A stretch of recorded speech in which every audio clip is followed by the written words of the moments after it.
Not here. I can't notice it, Josh, because I don't see what I normally see. Is that okay? I'm a floating head. Oh, yeah, you're not going to be able to. Okay, good. Sorry. I'm fine with that. Joe, I'm assuming you can see is not here. Yeah, or else I wouldn't be there. That's right. Oh, you're over there. Yes, I'm a floating head. You'll see. Yeah, Okay, I'll see it in the end. Dopey. Yes. So here we are. Joe's on vacation. We miss you, brother. Indeed. We're thankful for you, and we hope you're getting good rest. And we'll try to slog on without you. We do have a guest today who we'll introduce in a little bit. So I'm assuming that, can they see him, Josh? No. They cannot see him yet. So that was a pointless interjection. And are you ready to begin? Yes. Okay. Here we go. Did you read this yet, Josh? Let's send it. Okay. I glanced at it. Okay. Good. Okay, here we go. Yep. So you see, city churches are the most important churches because they reach more people and have a trickle-down effect that impacts the culture and all of society. So thank you again for coming to my lecture. Signed copies of my latest book, How to Save Rural Churches by Live Streaming Your Sermons, will be available in the narthex. Wow, that was life-changing. I think God might be calling me to plant a rural church here in the city. I know. I didn't even realize how needy those churches are. We could teach them how to do life together and how to be on mission and reach their cities or communities, I guess. Does the rural church need saving? And if so, why? On this episode of Rural Pastors Talk. Thank you for joining us for another edition of Rural Pastors Talk, a podcast highlighting the advancement of Christ's kingdom in rural places, just like the town you live in. The rural church is not the baby pool we splash around in before moving on to bigger opportunities. It's not the place we're confined until we can take off those training wheels. And it is not God's penalty box as a punishment for breaking the rules. No, Jesus died for his people. And as long as Christ's people live in rural places, a vibrant, healthy, multiplying presence of his church will be there too. Hello, my name is TJ Freeman. I am the lead pastor of Wellsboro Bible Church in beautiful, sunny Wellsboro, Pennsylvania. And I am joined today by only one brother in studio. Indeed. Hello, guys. My name is Joshua McLaren. I'm a pastoral assistant here at Wellsboro Bible Church.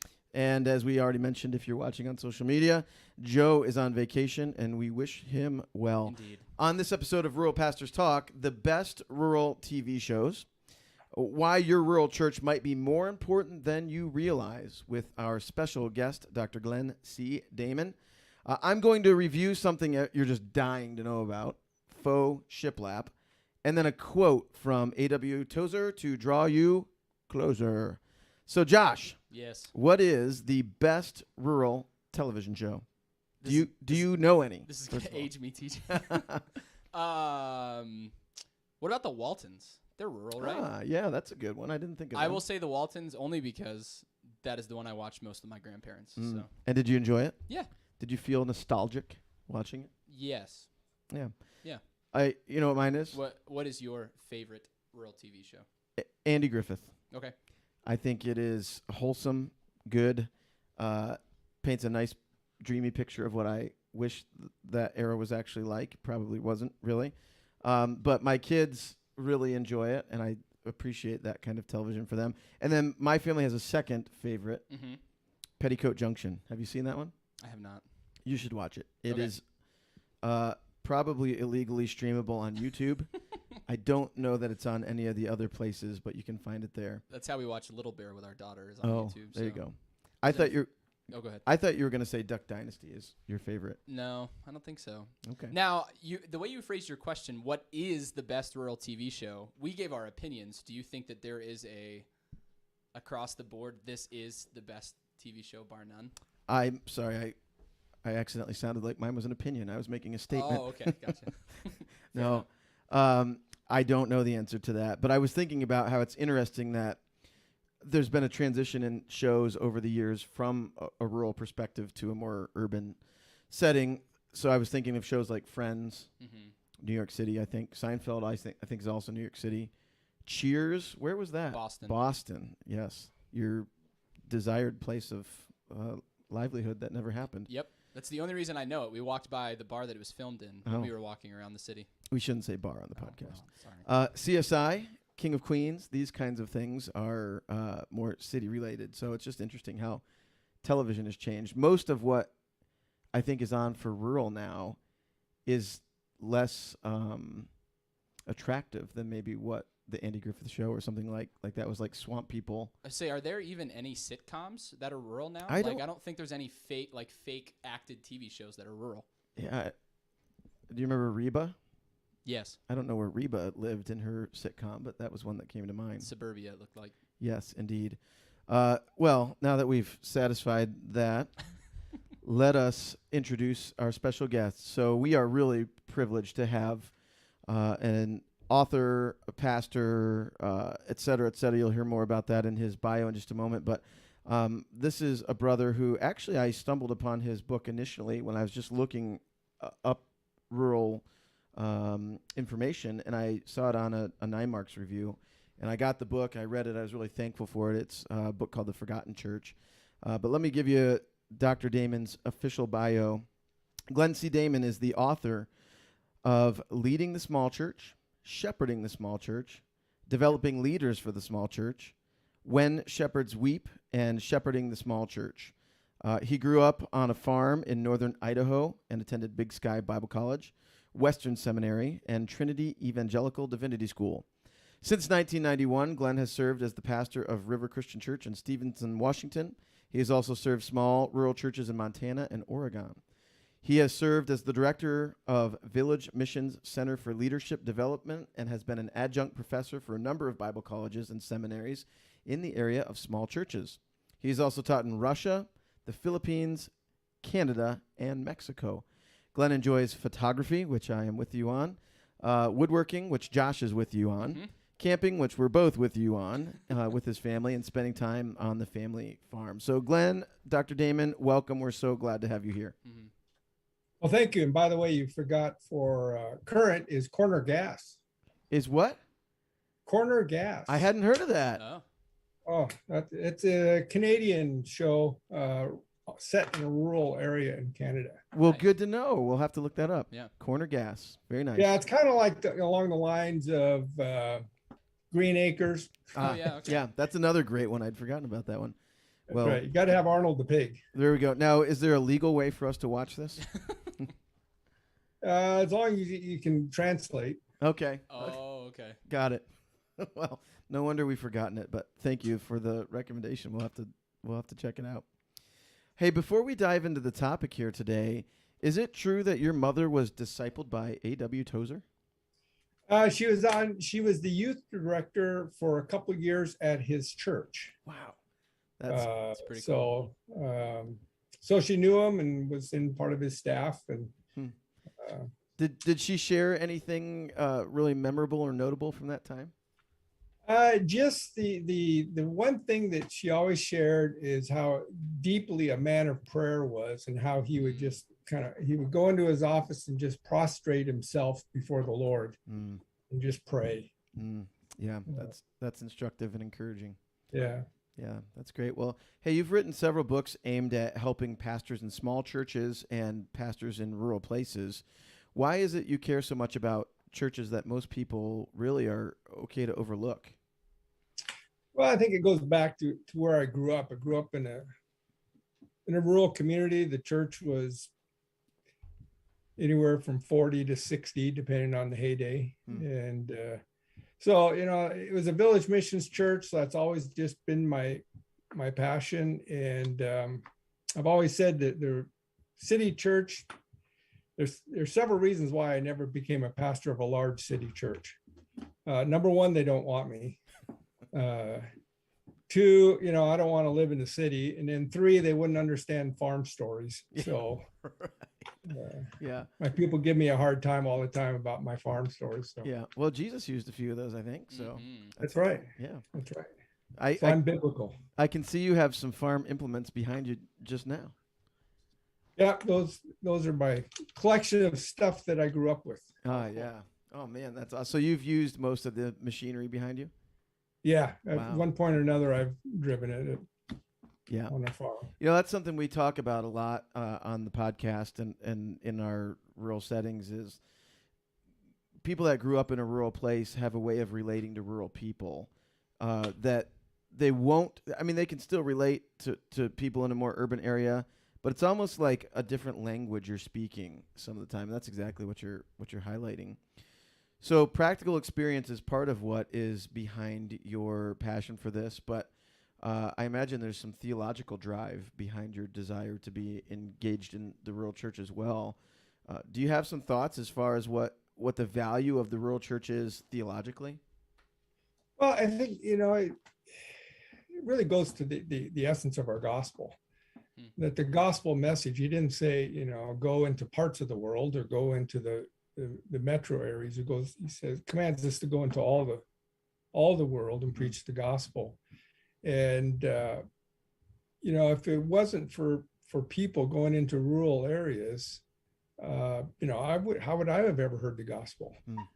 And, it really comes from, I think, the understanding that the gospel is for all people, that Christ died for every individual. He didn't die for masses, and he saves individuals. And so if each person out here is important enough to him to die for, it should be important enough for us to lead in ministry and to establish churches to reach those people. Yeah, absolutely. I was thinking, even as we were talking about Tozer, the size of the town he grew up in was tiny in Pennsylvania. And I think if I remember correctly, he heard a street preacher in his little town preach the gospel, and he went and responded, and, he's contributed significantly. So yeah, it would be, would you say it would be a misconception to say that the greatest value is in the highest mass of people? Yeah, because I think it goes to our definition of success. What is success in the kingdom? We measure success, and it's really an outgrowth, I think, of the Industrial Revolution. That the one thing the Industrial Revolution is, it not only redefined urbanization versus an agricultural country, but it redefined our view of success and how we define success. So success became measured by achievements, by growth, by size. And, and I look in scripture and I don't see that as a measurement of success, that God measures success by our faithfulness to ministry, by our proclamation of the truth. It's not about what we achieve. And, so I think we have to redefine and get back to a more of a biblical concept of success, that it's not driven by career, it's driven by our calling. So when I was considering this return to my rural roots, having pastored in a much larger place and a much sunnier place of Southwest Florida, where I'm pretty sure they found that the Ark of the Covenant is there. Just kidding. Yeah. So, the idea of leaving something big, crossroads centered, for something small was something I really wrestled with, not necessarily thinking about how I could have maximum impact, but I was reading a lot about how, like, Paul would go to the crossroads areas and establish churches. And I was reading things about, theology trickling down from bigger places into smaller places. And I really wrestled with exactly what you're saying. How do we really define success? Is it something about results, or is it just something about being faithful to a calling? What would you say to a brother who's kind of wrestling with that concept now, going, do I really want to give my life to a rural place? Well, I think several things is, first of all, I think it's a misconception that Paul in the New Testament model was an urban model. Certainly Christ spent the bulk of his ministry not in urban centers, but in rural areas. Paul also talks about, that he went not only to those urban centers, but to areas around them. And there's actually a book, I can't think of the title right now, that it's one scholar has researched and really said that really the foundation of the early church was actually not rural or urban. It was more rural, that if you go with the numbers of what they estimate the number of Christians, that it really was a foundation in rural communities as well. So, I think, and again, it goes back to the very nature of the need for people to hear the gospel. The other misconception I think that drives this lack of focus for rural ministry is the assumption that rural America is already evangelized. So when denominations and organizations think about missions in church planning, they think of inner city ministries, they think of suburban ministries, ethnic ministries, or of course overseas ministries. But they never talk about rural, because there's this perception that because rural America is culturally conservative and morally conservative and somewhat, quote unquote, religious, that it equates to that it's been evangelized and there's no need. And the reality is, if you look at the statistics are that rural areas are just as much unreached as all these others that were just mentioned.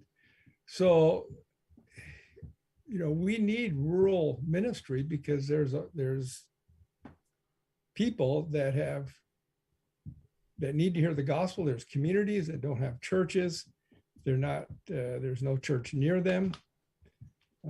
And the call of the gospel is the call to be present. It's not to, shout on and send over an email. It's called to be present in the community, reaching that community through personal relationships. And that's what really rural ministry is all about. Have you stumbled upon the concept that in a rural setting, the way we maybe would phrase it is that good enough is good enough, that we don't need to have excellent churches in a rural place because it doesn't matter as much as in a bigger place? Has that kind of thinking been something that you've observed? I think there's a misconception on that. I think, again, it goes back to several things. First of all, the conception is the size of the church is indicative of the quality of the person. And the speaker and things. And, one of the things I like to do on vacation is we're usually camping somewhere in the middle of nowhere. So we'll go to some little podunk church and I listen to these guys preach and I think, they're giving me as good a message as anything I would hear from a mega church or from the radio. There is nothing second rate about what they're presenting. So, in rural ministry, I think there's still quality that people don't realize. The second thing is I think we equate polish with presence, and we look at a church and think, okay, there's a mega church and they have music that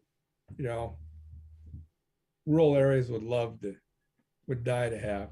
They have polish, their programs are polished, their speakers are polished, their music is top rate, and we think, well, that's the essence of ministry, and it's not.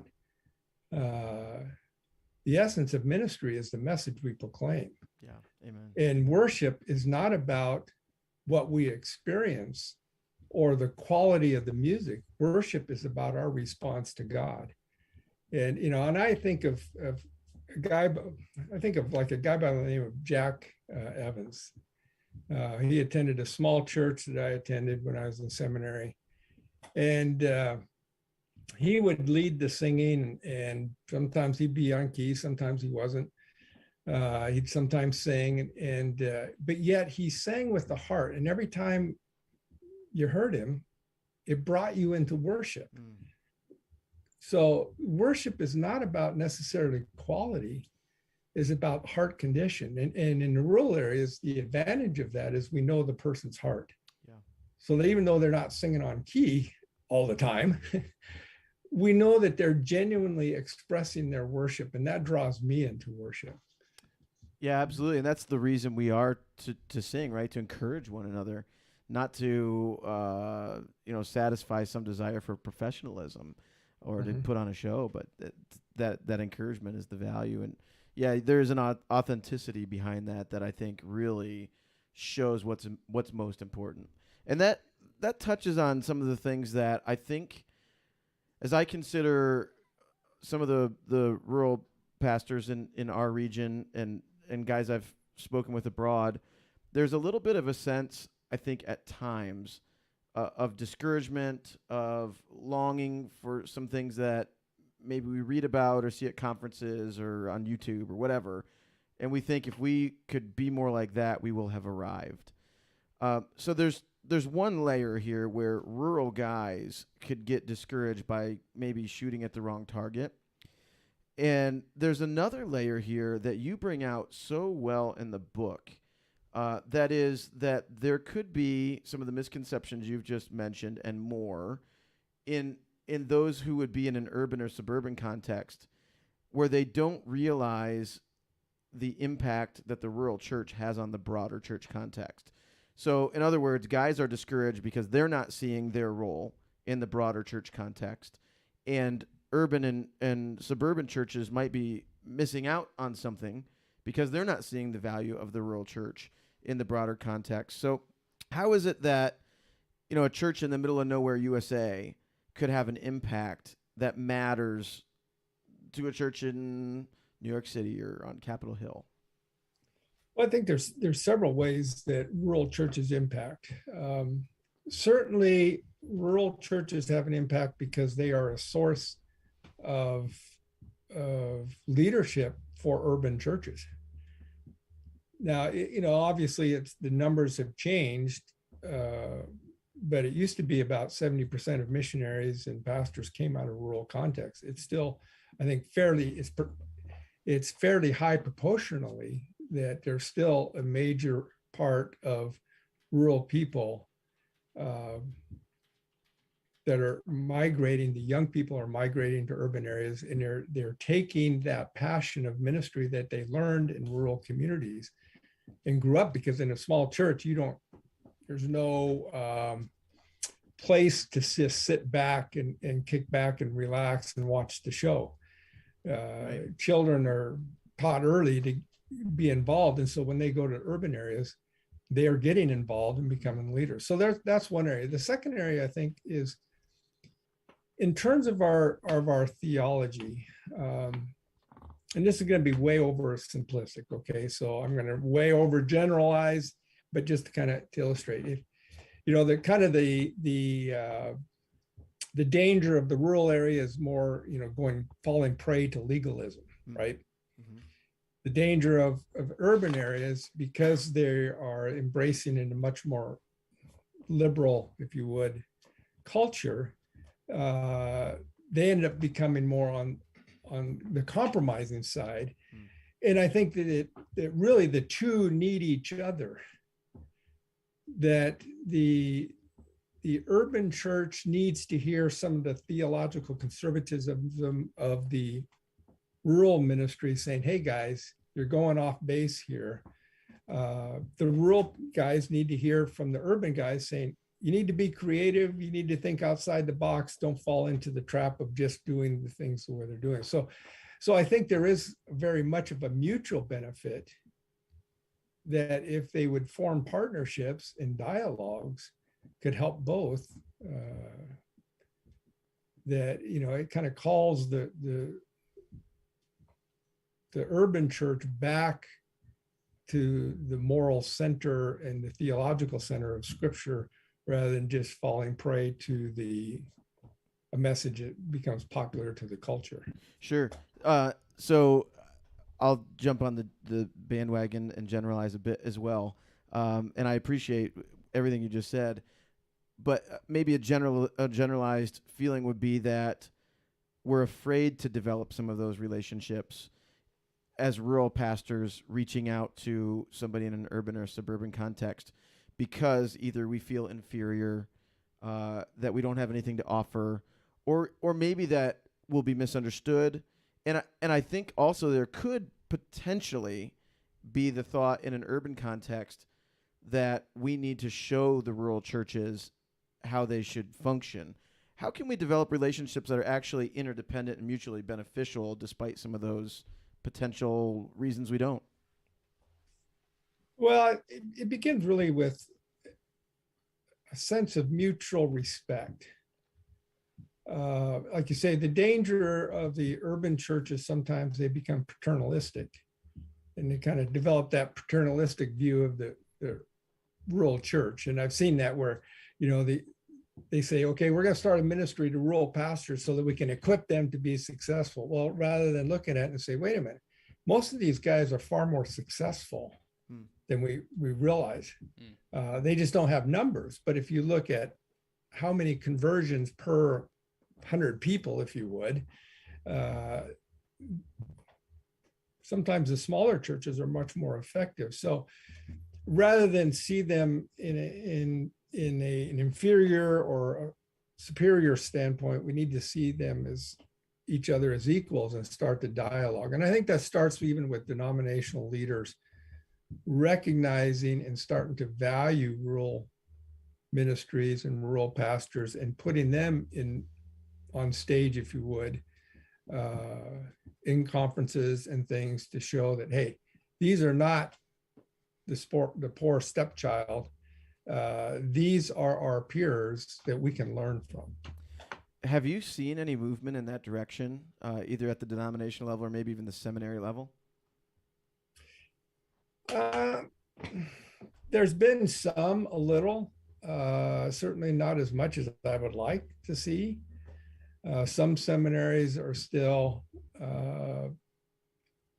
the challenge, I think, with seminaries especially, and denominational leaders, but in seminaries that are in urban centers. And because they're in urban centers, they don't have the interaction with rural, and so they don't see it as essential.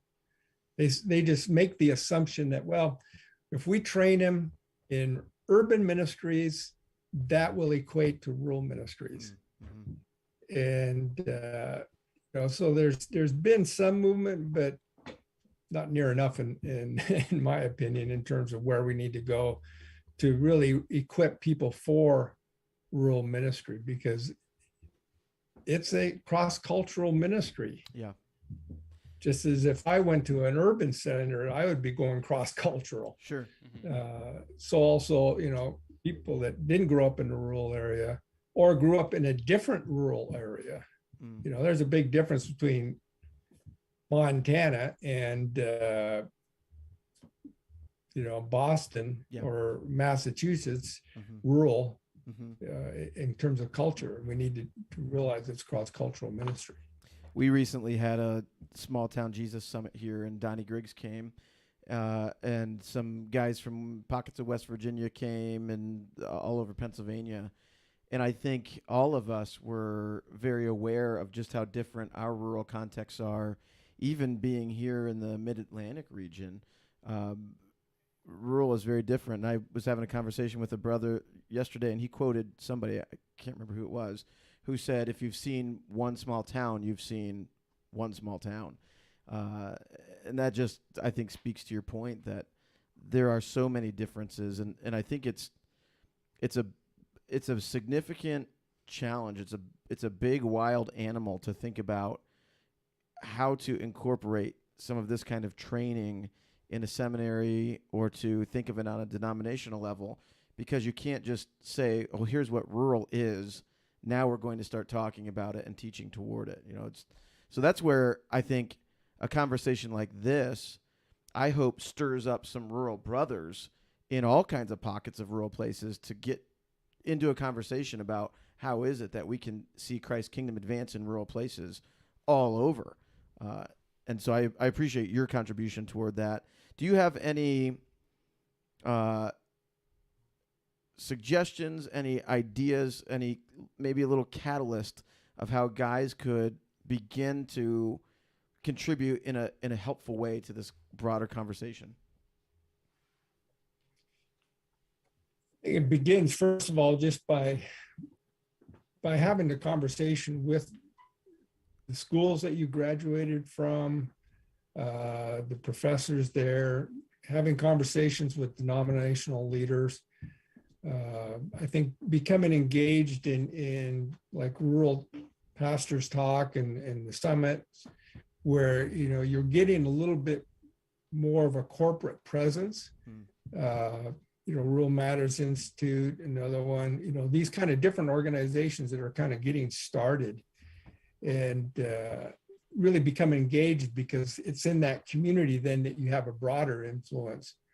And there, on a positive note, I think there's been, when I wrote my first book in 2000, I could count probably on one hand how many books were written from an evangelical standpoint on, back then it was all small town. We called it small town or small church, but it was really rural, and so there's been a lot more interest, and I think there's been a good movement. I think the challenge is that it just becomes fad and is quickly gone, rather than a true, genuine movement of the gospel.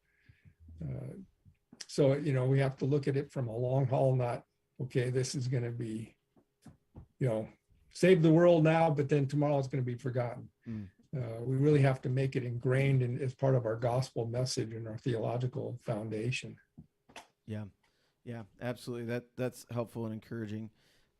So to the brothers who are listening to this, I think we would encourage you to do those things that Dr. Damon has suggested. Reach out, and rather than just thinking of yourself in your local church context where you're just trying to survive, realize that the church is part of a broader context, and your rural church matters in a way that's important for churches across the nation. And the cumulative work of rural churches, healthy rural churches, has such significant value that if you read Dr. Damon's book, you'll see has largely been forgotten, but we need to continue to advocate for and just strive to do our best to see our churches be healthy and working together with other healthy churches. Brother, I want to be faithful to your time and just give you the opportunity. Is there anything that we should have brought up that we did not, or anything else you'd like to say on this topic before we ask you a couple really critical questions? I think the most important thing is rural ministry is tough, and it is discouraging because we don't see results. And but remember, God calls us to a faithfulness, and if those people, the people that we serve, God loves enough to send us there, then we need to recognize that they're valuable and our ministry is valuable. And we may not see results, but we don't know long-term effect. And the next generation, 3 generations from now, we don't know that one person we're discipling and saving may impact another, who impacts another, who impacts the next Billy Graham. We just don't know. Yeah, amen. Yeah, keep fighting the good fight. One thing I did want to ask you before I ask our 2 final critical questions is, do you see in a post-COVID world a change in the function or place of the rural church?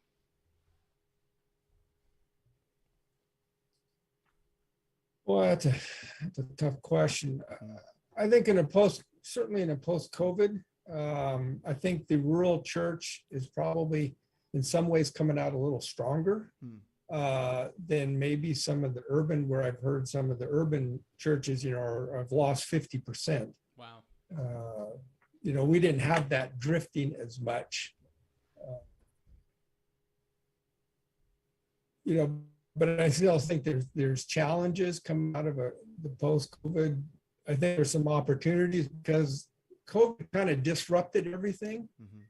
And so it does give us an opportunity to evaluate our ministries now and just say, okay, hey, we can make changes because everything's been changed. And then lastly, I think in just the last couple of years, with the amount of seismic shifts that have been occurring in our culture on a broader level, even in rural areas, we have to recognize this isn't the rural America of Mayberry. This is a radically different world, and we're going to have to start thinking more creative in really a post-Christian culture.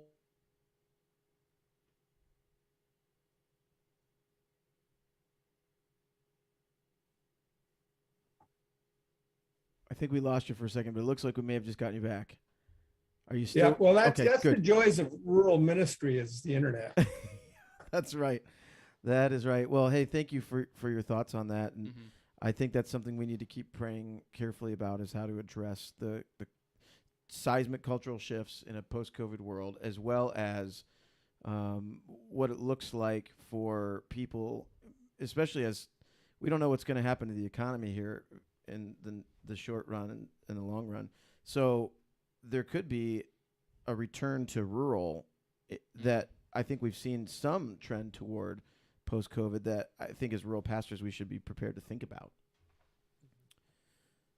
Brother, our two final questions that we ask all of our guests. So critical. Josh, do you want to handle the first critical question? Certainly. Dr. Damon, thank you for your time. This might actually make or break our friendship, though, per TJ's response. But what is your favorite ice cream? Oh, easy. Chocolate chip mint. Ah, okay. It's a good one. That's a solid choice. Yep. I thought. Yeah, well, that's biblical. It's in Hesitation 3:1. There you go. Nice. Yes. I'm pretty sure cookie dough is in there as well. All I know is we'll one day get to meet the creator of ice cream in glory. Second really critical question. What is your favorite hymn or worship song?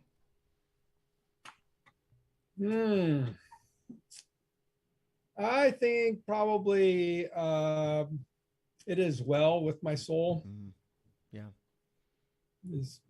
I'm old school, it's got to go back to the hymns. I love some of the choruses, but Sure. it's hard to beat some of those old hymns. That's right. We're with you on that for sure.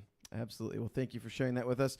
Hey, we have some other things we're going to do at the end of the show, but we will not subject you to them. So thank you so much for your time. It has been such a pleasure to have you with us, and we really appreciate the work you're doing. And I just urge our listeners, if you have not read any of these books we've mentioned, but in particular, if you have not read his work regarding the Forgotten Church, that has been a blessing to us. I'm sure that will serve you well. So thank you, brother, for being here. But before you go, Dr. Damon, where can people find you, our listeners, if they're curious to look for your book or even find any more content that you've written, or where can they find you at? Well, I'm a rural pastor, so you can't find me. That's not true. I Googled your name earlier, and I found a lot of things. So. Yeah. My website is ruralministry.net. So you can find me there. My email is glenncdamon@gmail.com. So I'm always open for emails. So those are the two places that you can probably track with me the most. Great. Awesome. Thank you. Hey, I just wanted to say on a personal note, when I did come across your book, I had felt very much, having moved from Florida to Pennsylvania, like I was alone, and I wasn't sure where to find like-minded brothers or how to even put language around what I was feeling. And the way you gave that kind of language really stirred me and spurred me on. So thank you for that. Really appreciate it. Good, thank you. Yeah, absolutely. Thanks for your time today, brother. Okay, thanks for having me. Yep. Absolutely. Bye-bye. God bless. All right. And he's gone with a blip. I didn't. I'm not sure what he was saying, but I'm sure it was important. Well, that was great. Josh, That was good. I appreciate you chipping in there at the end. Yes, I had some questions come to mind, but you seemed like you're on a roll, so I wasn't going to interrupt. I was domineering. No. I expected it to go that way, only because you and Joe are the Do you know how good Joe and I question do it? answers. We wing literally it? kick each other under the Is table. that what it is? Yes. Nice. And I could not can't reach kick you me. from such a distance Yeah, it to happens. say, your turn. No, that was good, though. Well, good. Thank you. Appreciate it. And again, Dr. Damon, thank you for your time. Yep. It's really appreciated. And yikes! Uh-oh. We have a Bro. problem that you're not ready for. Oh, you are. We're good. Yes, we need your help, listener. And Josh is going to tell you exactly how you can help us. We would love to. I almost said exercise. What am I trying to think? Give you our SOS. So if you would please subscribe to the podcast. That way you can stay up to date with our content. We release weekly. We're in season 2, potentially season 3 coming soon. We'll see. You could offer a review. An honest 5-star review would be great. But yeah, a review anywhere on Facebook, Gmail. I guess not anywhere, but Facebook, Gmail, or on Apple Podcasts or whatever podcast subscription service you use. Those are helpful. We're thankful for them. We're thankful for the encouragement that you give, the criticism that you give, constructive criticism you give, as well as, yeah. Let's say theoretically someone were going Theoretically. to give us a 2-star review. Okay. How would you encourage them in that? If you were to give us a 2-star review, don't just click the 2 little stars. Please write, why are you giving us a 2-star review? Because we want to know. Do we need to improve? Did we say something wrong? Did we offend in an unbiblical way? So if you're going to give a 1 or 2-star review, 3-star, if you give a review, just write why. There you go. Thank Very you. helpful. And then finally, share, word of mouth. Mm. You can share on Facebook, YouTube. You can email this. I know some pastors that have copied the link and pasted it in an email and sent it out, so you can do it that way too. Very Get good. creative.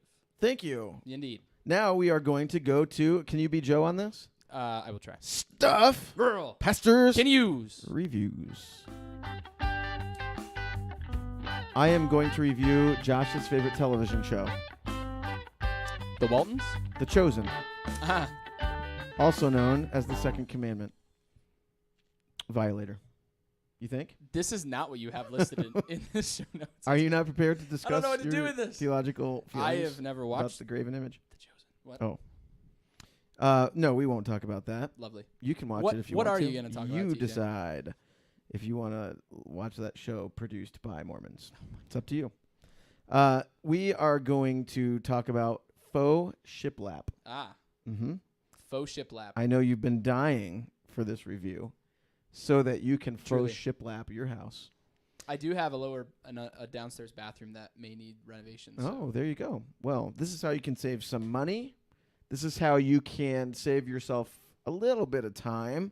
And this is how you can make something look nicer than you're skilled to make it look otherwise.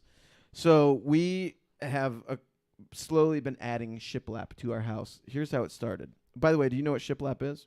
I do. Do the listeners know what shiplap is? Well, it used to be the lap board on the side of a ship. That's where it got its name, those horizontal boards that are stacked on top of each other. Mm-hmm. And the lap is that little, what do you call it? I want to say a rabbit, but that little thing Mm-hmm. behind that you butt one up to the Like other the one. groove? Yeah, kind of. Kind of. It's not like tongue and groove. No, 'cause it's not it like doesn't tongue and groove. slide in. It slides Right. over. Anyway, Trying to find an image. it's a nice looking, I think probably Chip and Joanna Gaines made it great. popular. Yeah, and it's Make shiplap great again. full fair warning, in 20 years, probably everyone's going to look at their shiplap and go, why did we do that? But for now, it's still, I think, fairly trendy. But I needed to cover the peninsula that I built in my kitchen. So it's a section of cabinets that comes off from the wall. And there's no back because it's just out in the open. Mm-hmm. And I didn't know what to do about it. So I Googled, and I found that I could put shiplap over it. And not only would it look trendy and finished, but it's something that I could do with my limited skill set in a really easy way. Then I looked at the price of shiplap, and I swallowed hard. Is it expensive? It's expensive. Oh boy. I looked at my bank account, and I thought, I shall not shiplap. Ah. Then I found on an unidentified website that rhymes with Sintrist, faux shiplap, Okay. and it became my renovation tool of choice. So it adds a nice texture to your wall. Did you put a picture up? I will. Okay. Here you go. Ready for this? Yep. Bang. There it is. Oh, that's shiplap. woody looking shiplap. Yeah, I can put on maybe different kind. Well, you're scrolling with me now, so. we are. That's a there's- dangerous thing. There's the shiplap. That looks a little bit more like what's in Mm-hmm. Yeah. in your house, right? Yeah, I think so. So it's just planks of boards running along your wall, and it adds a nice texture. It it hides things. Like I just don't have the patience or skill to tape and mud drywall joints. I'm always disappointed with how they look, and I can never stop sanding and trying again. Gotcha. So this, you can just throw a coat of mud on it, and you know it's going to cover a multitude of sins when you shiplap over top of it, which I did now in my bathroom. So it started on the island, then I did it on the way down into the basement to cover some old 1970s paneling. And then I decided when I put the drywall up in my bathroom that flooded that I did not really want to spend the time mudding it. So here's what you can do with faux shiplap. You can take a piece of Luan, so that I think it's 1/4 inch underlayment that you would put on your floor normally. It's garbage wood. Nobody wants to use it for normal things. You usually cover it up. But I've found that you can buy that for under $14 a sheet, 4x8 sheet, and you can cut it into strips. So if you wanted to be like Lowe's, you'd have your shiplap width be like, your strips be like 5 3/8 of an inch, somewhere in that range. And you'd get 9 boards out of one sheet, if I've done my math correctly.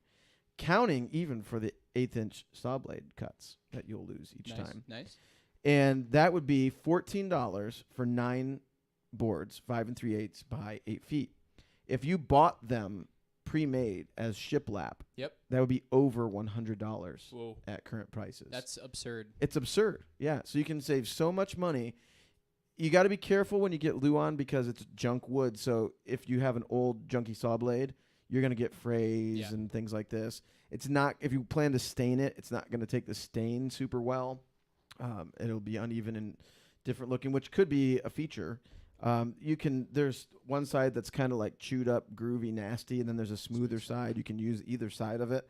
I love the stuff. I think it works great. I also put it in my laundry room and my mudroom. So really, when it goes out of style, I will have a lot of regrets. Oh, man. But for today, it's a cheap wall covering.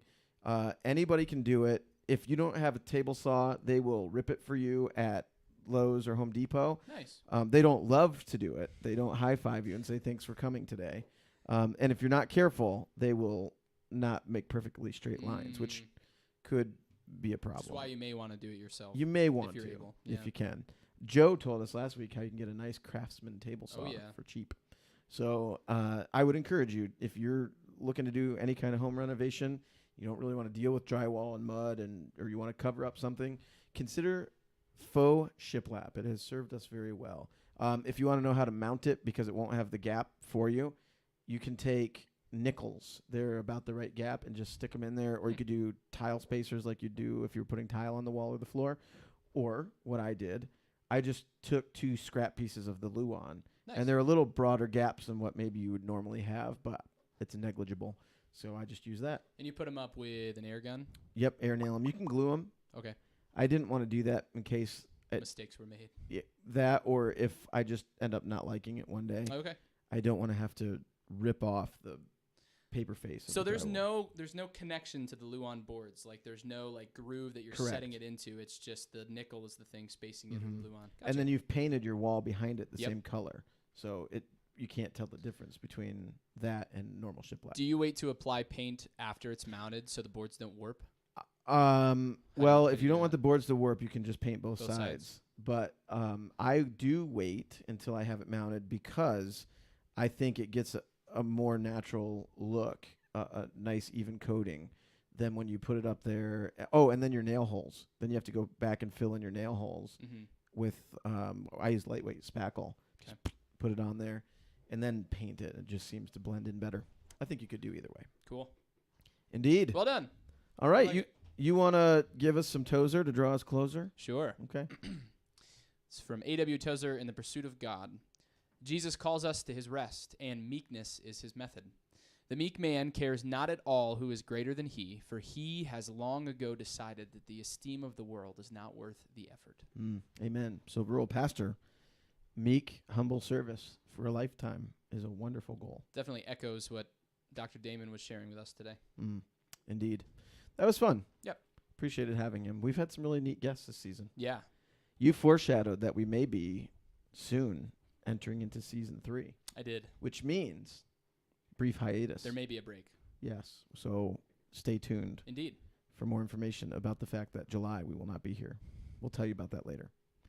All right. Well, thanks for tuning in, and we'll see you next time. Adios. You have to say it. Do I? I think so. We could just leave it unsaid. I don't know. Okay. All right. Goodbye. Bye-bye. Thanks again for joining us for this edition of Rural Pastors Talk. Josh, if people would like to find out more about the advancement of Christ's kingdom in rural places just like the town they live in, Indeed. what can they do? They could find us on Facebook, they could tweet at us, or they could email us at ruralpastorstalk@gmail.com. That is ruralpastorstalk@gmail.com. And if they've not yet connected with us, do you commend going to the priest for confession? No. Do you Just commend send us an email. dust and ashes? Half. Okay. Half dust. Good to know.